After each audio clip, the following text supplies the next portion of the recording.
En un día muy cargado con lo que está ocurriendo con los tribunales, la polémica de si hay doble vara de medir en la justicia. Bueno, de entrada, lo último. La jueza da tiempo y un plazo a la pareja de Ayuso para que llegue a una conformidad y evite ir a juicio por fraude a Hacienda. ¿Qué hará? Tiene esa oportunidad de intentar llegar a una conformidad y no ir a juicio. Ayuso, que ha dicho de su pareja, viene diciendo que hay una operación de Estado contra él. Su pelea con Hacienda, como tantos empresarios, lo tiene por una de sus empresas. Una operación de Estado desde hace muchos años encima de mi cabeza, es evidente. Vamos, el fiscal general del Estado ha sido condenado, por algo será. Una forma también de intentar pues que te hundas. Bueno, pues ahora auto de la jueza que dice a juicio, salvo que llegue a una conformidad. No olvidemos que se le acusa de no pagar más de 350.000 euros a Hacienda y además de utilizar sociedades interpuestas, y se le abre ese plazo para que se acoja a la conformidad. Gloria Marcos, ¿cómo lo ves? Hombre, pues que esto es una parte. Esto es una parte de lo que tiene pendiente el novio de la señora Ayuso. Una cosa es el fraude fiscal, incluso la utilización de facturas falsas, que sería esta primera parte, y que, bueno, veremos lo que decide hacer o lo aconseja su abogado, ¿no? Y otra cosa es el juez viejo que está paralizando toda la otra causa que tiene que ver con la corrupción en los negocios, con la venta, compra de una empresa que no tenía ningún contenido y seguramente con el que se justificaría otra serie de negocios fraudulentos con la cúpula de la Quirón. Entonces, bueno, lo que no tiene sentido es que el juez viejo no esté autorizando que se investigue su situación patrimonial, toda su relación con la tesorería de la Seguridad Social, porque eso además tiene mucho que ver con esta otra parte del juicio. Bueno, hay un elemento ahí de polémica porque es el juez viejo que heredó no autorizó la causa, a la esposa del presidente del gobierno que viajara a la cumbre de la OTAN. Claro, bueno, entre tanto, tribunales, Alberto Muñoz, la jueza da la oportunidad a la pareja de Ayuso a que busque la conformidad antes de ir a juicio. Veremos qué ocurre, se abre esta ocasión. Cuéntanos, tribunales. Jesús, lo de hoy es un paso más hacia el banquillo de los acusados de Alberto González Amador, porque la jueza ha pedido que se fije ya una fecha para el juicio, un juicio que, recordemos, se abrió en septiembre del año pasado, pero que, según nos confirman fuentes judiciales, no podrá celebrarse hasta 2027 por esa sobrecarga en los juzgados de la que habla la propia jueza en su auto. Una jueza que le recuerda a Alberto González Amador que todavía tiene tiempo para alcanzar un acuerdo de conformidad, reconocer los delitos fiscales y reconocer esos 350.000 euros presuntamente defraudados ante la Hacienda Pública. Bueno, Nayara Pinedo, Alberto Fernández, os pregunto a ambos este caso y el momento en el que puede acogerse a la conformidad la pareja de Ayuso o ir a juicio. Pues yo creo que a González Amador le plantea un dilema. Siempre se dice mejor un mal acuerdo que un buen juicio. Y en este sentido, el hecho de aceptar un acuerdo de conformidad, como así planteó en aquel famoso correo electrónico su abogado y por el cual se le llamaba delincuente confeso, aunque le sentará muy mal, le plantea ese dilema, ¿no?, de admitir que ha defraudado y con ello obtener una pena que no le obligue a entrar en prisión, por ejemplo, o esperar a que se realice un juicio de lo que puede salir una condena que previsiblemente podría pasar los 2 años, incluso entrar en prisión. Yo creo que ese dilema ahora mismo lo tiene, porque reconocer que ha defraudado y que ha cometido un delito fiscal y que ha falseado facturas le implicaría librarse, pero probablemente, bueno, tendría el significado de que se está diciendo sí, lo he hecho, admito que soy culpable de haber cometido delitos. Lo que pasa, Nayara, es que aquí chocan la teoría y la práctica. Es verdad que en la teoría el acuerdo de conformidad es una figura jurídica que es súper recurrente en casos de fraude fiscal. Hay un alto porcentaje de casos que efectivamente se resuelven para sí en lugar de ir a juicio y dilatar todavía más el proceso. Sí. ¿Qué pasa? Que esto significa que por una parte tienes que pagar la multa, lo que le debes a Hacienda, por otra parte estás admitiendo que efectivamente has cometido ese delito y a cambio se está reduciendo la pena de prisión, con lo cual no tienes que entrar porque te condenan igual a 1 año y pico de cárcel. ¿Qué pasa? Que eso habría pasado probablemente antes de que todos supiéramos en España quién es Alberto González Amador, la pareja de Isabel Díaz Ayuso.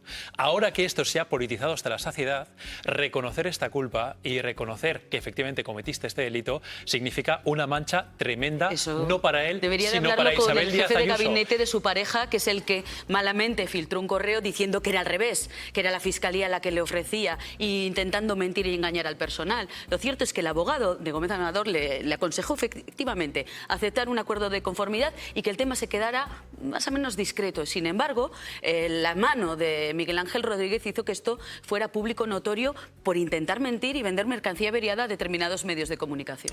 El tribunal, la Audiencia de Madrid, coloca el juzgado de Madrid a un pie del banquillo a la pareja de Isabel Díaz Ayuso. Apertura de juicio oral confirmada ya.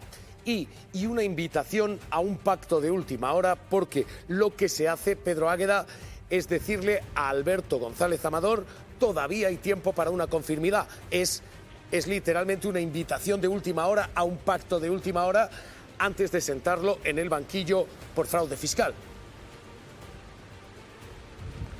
Bueno, yo creo que lo que hace el juzgado de lo penal, que va a juzgar a Alberto González Amador y a otras 4 personas por el doble fraude fiscal y la trama de facturas falsas, la pieza principal, recordemos que la corrupción en los negocios se sigue investigando, es recordar que hay un cauce para llegar a un acuerdo y además que necesita de un procedimiento reglado que reproduce ahí.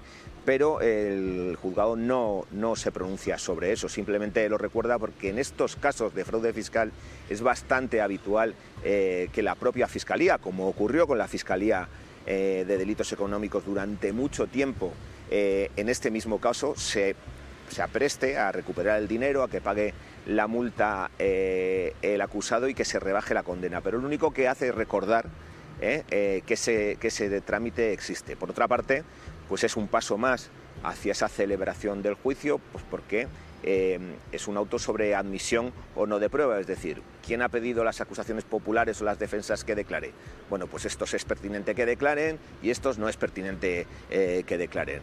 O que este informe debe exhibirse durante la vista y este no. Por ejemplo, el PSOE y Más Madrid, que ejercen la acusación popular, pidieron la declaración en el juicio de Fernando Camino, el presidente de Quirón Prevención, y el juez rechaza todas las testificales que había pedido la acusación popular. Por lo tanto, Fernando Camino no declarará en el juicio por el fraude fiscal. Habrá que esperar a que sea imputado, no cabe otra, en la pieza de corrupción en los negocios por el soborno de los 500.000 euros procedente de las mascarillas.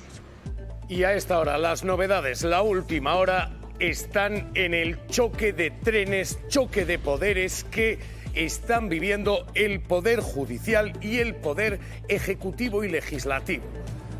Jueces que dicen no van a aplicar todavía la ley de amnistía y todavía no al completo porque consideran que la ley y el aval de Bruselas no es suficiente.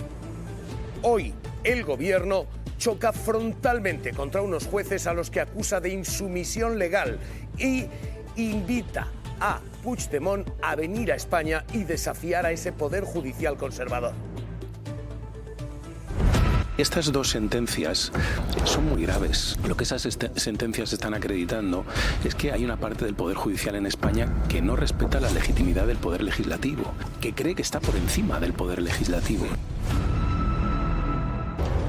Ayer el Tribunal de Justicia Europeo lo que dice es que es conforme al derecho europeo, conforme a los valores europeos. Dice que obviamente la ley tenía el objetivo de la reconciliación. Creo que tanto el Tribunal Supremo como el Tribunal Constitucional pues lo que tienen que hacer es resolver los recursos que están pendientes y creo que sería positivo para todos, sobre todo para la sociedad catalana y para la sociedad española en su conjunto, que esto se resolviera cuanto antes. Hoy, sección segunda, sala segunda de lo penal en el Supremo. Hoy, asociaciones de jueces conservadores dicen la amnistía todavía no ha de ser aplicada y el Gobierno los está señalando porque son los mismos jueces que se manifestaron con toga antes incluso de que se aprobara aquella amnistía. La batalla, el choque está servido. Los jueces, Pedro Gómez, jueces conservadores, el Supremo fundamentalmente pide todavía más tiempo. Sí, pese a ese aval del Tribunal Europeo sobre la ley de amnistía, en el Supremo consideran que no tienen que modificar nada porque no se dice nada de la malversación y que, por lo tanto, las medidas cautelares y las penas impuestas por la causa del procés no se deben modificar. Lo que dicen es que tienen que esperar todavía a que decida el Constitucional, y eso será ya en otoño, cuando veremos si finalmente la malversación se debe amnistiar o no y qué decisión toma en ese momento el Supremo.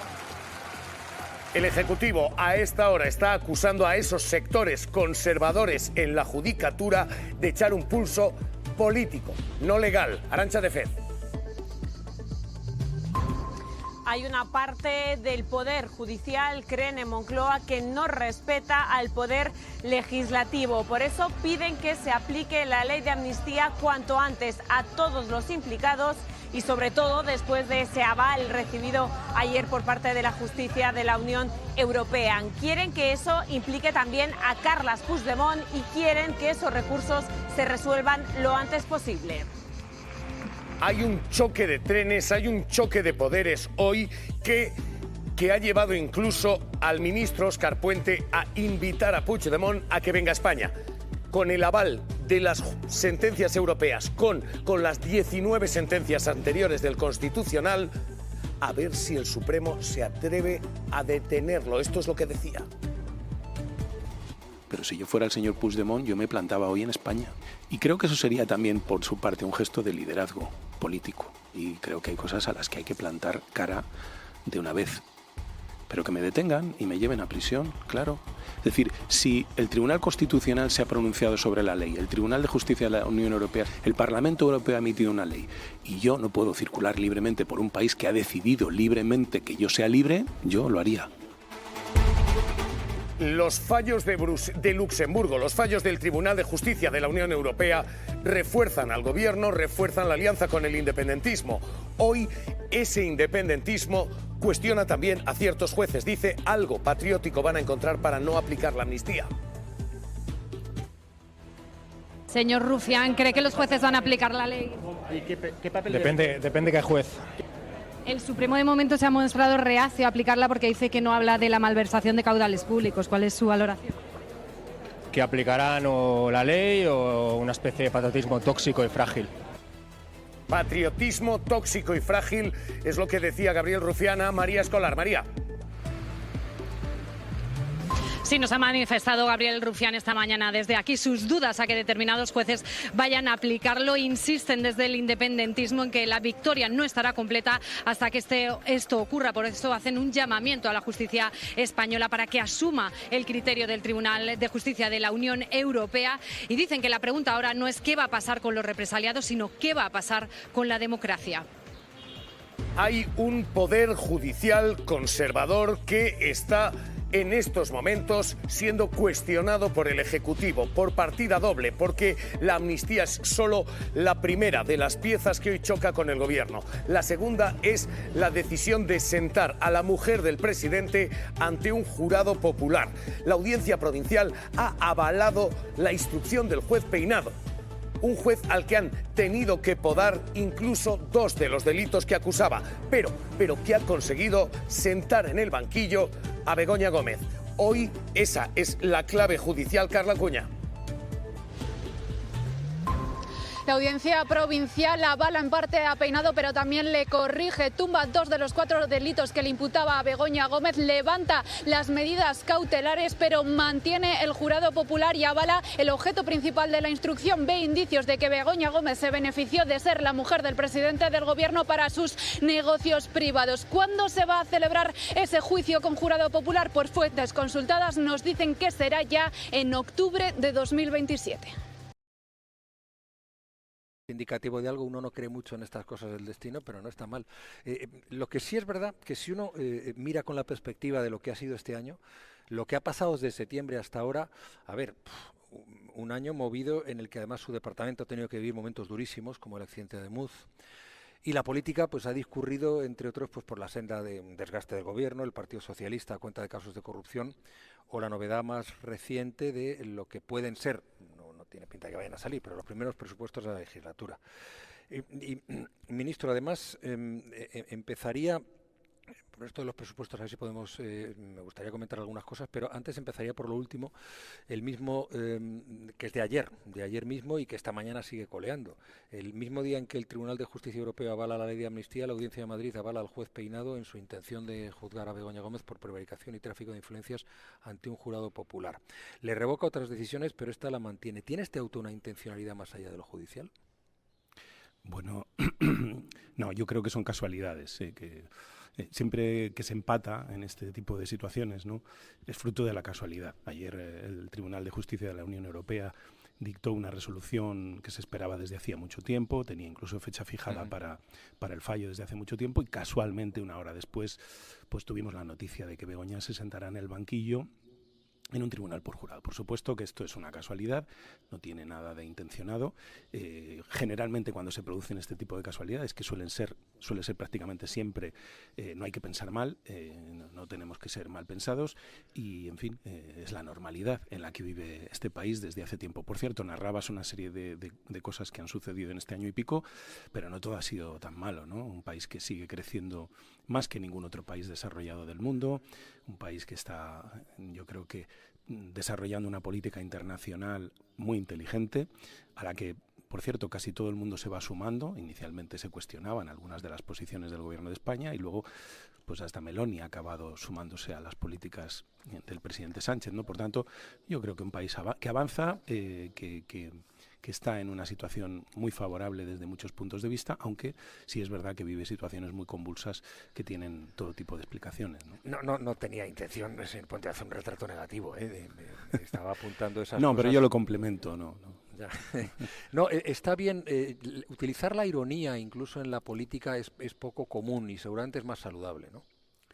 Bueno, es que a mí me viene de serie. El otro día leía a alguien en redes que decía que como soy hijo de gallego, pues me pasa esto, ¿no? Que mi retranca, no lo sé, ya sabe que el sarcasmo debe ser una característica de los gallegos o de sus descendientes, porque hace bien poquito hemos visto a un expresidente del gobierno utilizar el sarcasmo, bueno, pues esto yo creo que es una característica común a la gente que venimos de allí, ¿no? De una forma u otra.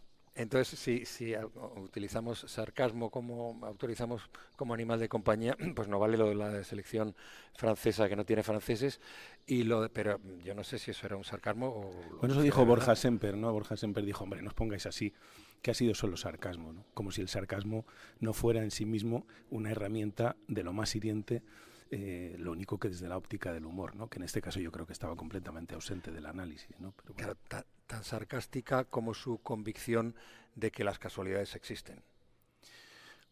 Bueno, yo es que tengo un diagnóstico sobre la situación muy general que sirve de marco para todo lo que está sucediendo en este país, ¿no? Yo creo que desde hace tiempo en este país el pacto de la transición se rompió.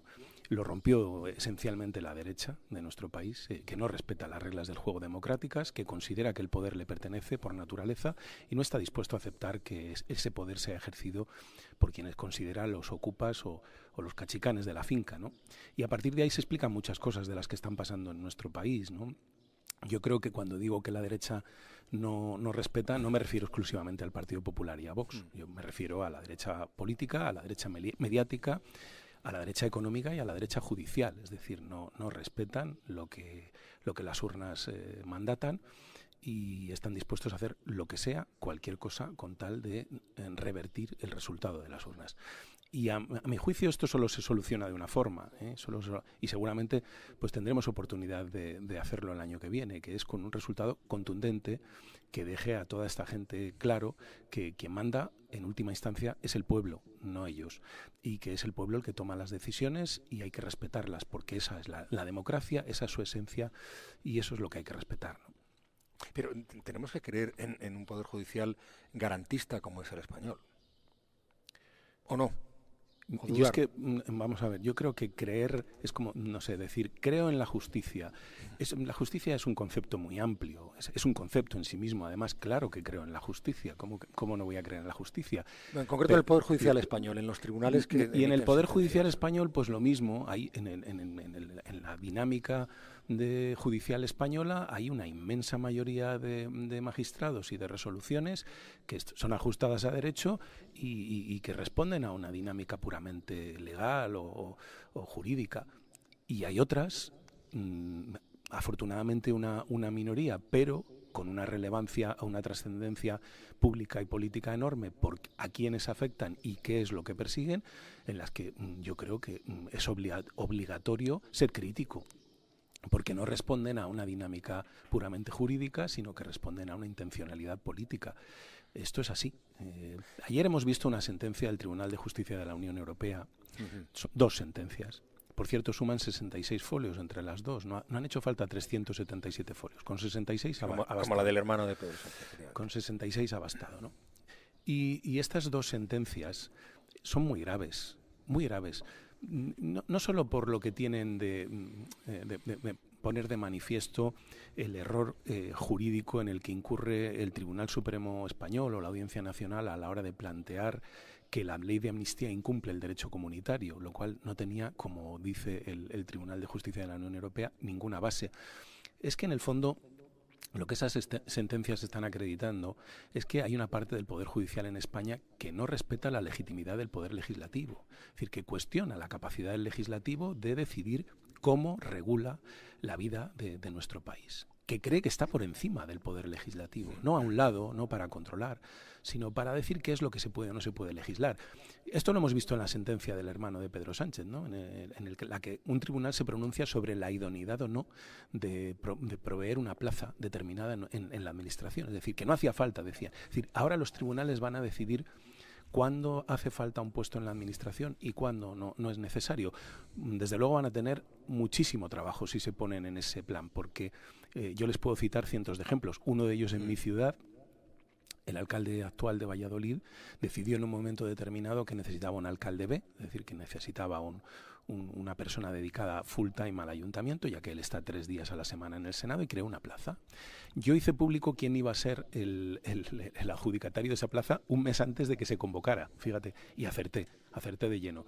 Los tribunales revocaron esa decisión en el ámbito contencioso administrativo, pero no han perseguido penalmente a los autores de los hechos, porque estas cuestiones normalmente se dirimen en el ámbito contencioso administrativo, salvo que seas el hermano de Pedro Sánchez, en cuyo caso pues acaba sentado en el banquillo y condenado como cooperador necesario de un delito que solo puede cometer un funcionario público. Algo verdaderamente infrecuente, por no decir inaudito, en nuestra jurisprudencia. Eso es lo que está pasando y eso es lo que estamos viendo en nuestro país, ¿no?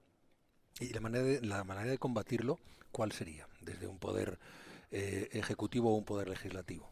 Bueno, hay mucha gente que cree que esto es una cuestión de cambiar al Consejo General del Poder Judicial y no es así. Yo desde luego, yo tengo algunas ideas, pero no soy el ministro de Justicia y sería una osadía por mi parte ponerlas de manifiesto, ¿no? Pero es evidente que algunos cambios hay que afrontar. Pero la mejor manera de resolver esto, insisto, es trasladar un mensaje en las próximas elecciones contundente. En España manda quien los ciudadanos deciden, a quien los ciudadanos eligen.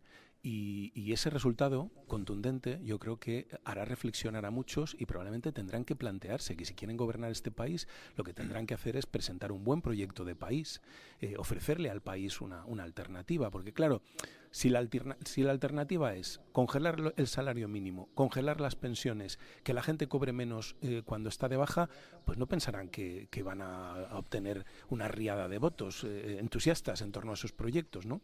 Y claro, si esa falta de proyecto o ese proyecto agresivo contra la mayoría hay que suplirlo con autos y sentencias judiciales, pues creo que las reglas del juego, como digo, no las estamos respetando. Así que lo razonable es que la gente ponga a esta gente en su sitio y que a partir de ahí pues se decidan de verdad a trabajar para configurar un proyecto que pueda ser atractivo para una mayoría social en este país, cosa que evidentemente en este caso no es. No solo no es atractivo para la mayoría social, es que no es atractivo para la propia diversidad que tiene nuestro país, que es un país muy diverso y hay territorios en los que este proyecto pues no cuenta con prácticamente seguidores o apoyos porque es imposible identificarse con él, ¿no? Pero, ministro, además usted lo sufrió cuando asumió el cargo de ministro de Transportes. El anterior ministro estaba en prisión Hoy declara directora general de Guardia Civil por el caso Leire Díez, que trataba de manipular a jueces, fiscales y guardias, y en la trama del secretario de organización de su partido obtenía además comisiones. Es decir, es innegable que hay una corrupción que prende en las estanterías del PSOE. Sí, claro. Es evidente que no todo es lawfare. Es evidente que nosotros hemos cometido errores y que créame, y lo decimos, yo lo digo honestamente, nos duelen más a nosotros que a nadie, porque no hay nada que le pueda doler más a un socialista que otro traicione un proyecto honesto y lo traicione en su propio beneficio, pero también yo haría distinciones, ¿eh? Hay un caso que está juzgado y otro que está en plena investigación. Veremos a ver a dónde deriva el que está en plena investigación. Yo, de momento, lo que estoy viendo y lo que estoy escuchando, bueno, pues no me acaba de llevar a ningún tipo de conclusión. Desde luego, si se ha intentado algo con resultado bastante pobre, porque si lo que se intentaba era influir, subvertir, en fin, no sé muy bien lo que se intentaba, los resultados son nefastos, no se ha conseguido absolutamente ninguno, ¿no? Entonces vamos a dejar que se investigue y veremos a ver dónde termina todo, ¿no? Ministro, lo del aval del Tribunal de Justicia de la Unión Europea, que como usted decía, muy relevante, tiene un recorrido político importante. Claro, lo celebró ayer el gobierno, el independentismo también como una victoria, pero de momento no van a cambiar las cosas. Es decir, el Tribunal Constitucional no se va a pronunciar hasta otoño y el Supremo mantiene la euroorden sobre Puigdemont. Yo no sé si esto matiza la satisfacción inicial del gobierno. No sé, no puedo hablar en nombre del gobierno porque no soy el portavoz del gobierno, puedo hablar en mi nombre. A mí no me sorprende, es decir, no me sorprende. Ayer yo, por cierto, hay quien se rasga las vestiduras cada vez que emitimos una crítica en una sentencia. Yo ayer vi hasta 3 jueces en Twitter mostrándose tremendamente duros con la sentencia del Tribunal de Justicia de la Unión Europea. Que es algo, hemos llegado a un punto, ¿no?, en el que yo claro, en fin, conozco muy bien el ámbito judicial porque he ejercido la abogacía 20 años. No recuerdo esto. Yo creo que los jueces siempre han sido tremendamente prudentes a la hora de pronunciarse públicamente, tanto en cuestiones políticas como en cuestiones que atañen a otros tribunales. Es decir, se me hace muy complejo ver a un juez expresando una opinión contraria a una sentencia de otro juez. Se me hace muy difícil de ver, ¿no? Pero ayer incluso vi un comunicado de una asociación de jueces, de la de Francisco de Vitoria, en la que poco menos que venía a decir que muy bien, pero nos vamos a pasar la sentencia por el arco del triunfo, ¿no? Entonces, claro, que luego nos extrañen del análisis que hacemos algunos desde la política, ¿no? A mí me parece tremendamente complicado de entender que la justicia española, en primer lugar, intente incumplir una ley. En segundo lugar, que plantee un conflicto ante la Unión Europea porque esa ley supuestamente vulnera el derecho europeo. Y que cuando el tribunal que tiene que resolver sobre esta cuestión se pronuncia y dice que no afecta al derecho europeo, todavía se sostenga que esa ley no se va a aplicar con carácter inmediato. Yo no soy quien para dar consejos a nadie, pero si yo fuera el señor Puigdemont, yo me plantaba hoy en España, sin ninguna duda. Y creo que eso sería también, por su parte, un gesto de liderazgo político. Porque creo que hay cosas que son insostenibles y creo que hay cosas a las que hay que plantar cara de una vez. Pero en fin, no sé lo que va a hacer. Yo creo que lo tiene a huevo, pero yo me plantaba hoy en España y que me detengan y que me lleven a prisión. Claro, el gobierno tendría la obligación de detenerlo. Claro, por orden judicial, sí. Pero que me detengan y me lleven a prisión, claro. Es decir, si el Tribunal Constitucional se ha pronunciado sobre la ley, el Tribunal de Justicia de la Unión Europea se ha pronunciado sobre la ley, el Parlamento Europeo ha emitido una ley y yo no puedo circular libremente por un país que ha decidido libremente que yo sea libre, pues chico, vamos a ponernos todos colorados de una vez. Dicen que más vale un minuto colorado que toda la vida amarillo. Yo lo haría. Pero en fin, no soy Puigdemont. Personal, no sé, ¿está instando usted al señor Puigdemont que haga algo que políticamente puede tener un recorrido, pero yo no sé si desde el punto de vista legal... Yo digo lo que yo haría. Digo lo que yo haría. Lo que yo haría. Que es tomar una decisión coherente con lo que dice la legislación española, el Tribunal de Justicia de la Unión Europea y el Tribunal Constitucional. Eso es lo que yo haría.